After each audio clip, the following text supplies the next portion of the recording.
Well, one of the position groups that we're going to see a lot of new faces at is wide receiver. Joining us now, wide receiver coach Dassin Blackwell. And Coach, you lost a lot of key talent in Tom Ryan and Gerard Shepard and Aaron Banks, but how do you go about replacing guys like that and getting ready for this year?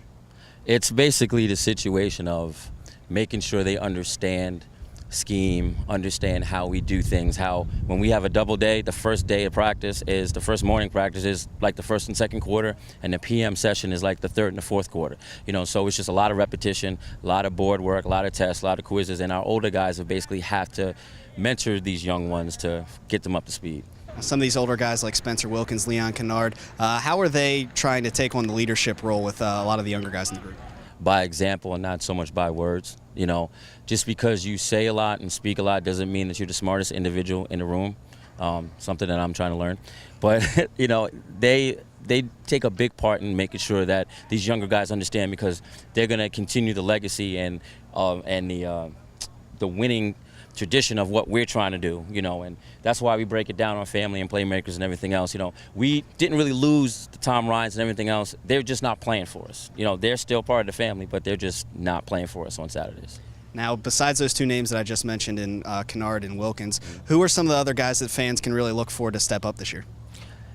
You'll be able to look for a Derek Joseph, Arion Scott, Willie Ponder, and you're going to be surprised by some of the freshmen. You know, we brought in a very good freshman class, and I don't want to single out any one of those freshmen nor any older classmen, because we're a group, you know, and we're going to be playing a lot of individuals. It might be receiver by committee, but you're going to see a lot of talent. You're going to see a lot of speed and a lot of athleticism, and a lot of the alumni are going to come back and be marveled at what's going to happen on Saturday nights here.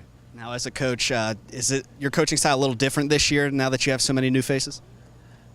I don't know about different. It may be a little bit louder than it has been in the past, but that's just because when you get amped up and you get juiced up because you get a chance to coach for your alumni school and you just love what you're doing and you just have a chance to do something special that most schools won't have the shot to do, you got to get a little amped up, a little juiced up, and you know what the hashtag is, leave no doubt. So if I'm not juiced up, I'm leaving doubt. So our kids can't leave any doubt. So that's just what we do. All right, well, hearing that, I'm a little juiced up. I can't wait for the season to start, but we still got a lot of camp left. Coach, thanks for joining us. We'll talk again soon. Zach, thank you very much.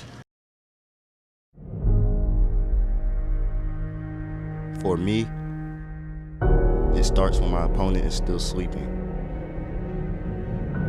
When the eyes aren't watching and silence is all I hear. And when the extra rep only matters to me. Because that makes the difference between seeing me coming or not.